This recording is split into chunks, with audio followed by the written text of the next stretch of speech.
How to share stories to post on Instagram. Hello everyone, welcome to this channel. I'm here to help you out today. So without any delay, let's get started.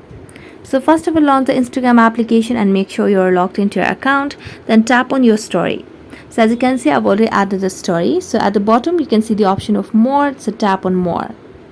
Now when you do that, you can see there are different options over here. You can share it to Facebook story, you can add it to highlight, archive, and so on. Now since we want to add it to our post or share this story to our post, we're going to tap on the share option. So as you tap on share, what happens over here is, let's go and do that again.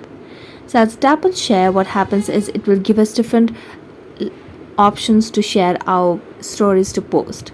So you can see on the messages of Instagram, you can see the news feed, you can see Messenger, WhatsApp, Google Drive, you can see Snapchat, and so on. And as we look for the options, we cannot see the option to share it on Instagram for the post. So this shows that the feature to share the story to post on Instagram is not available as of now. So that's it. Thank you so much for watching this video. See you next time.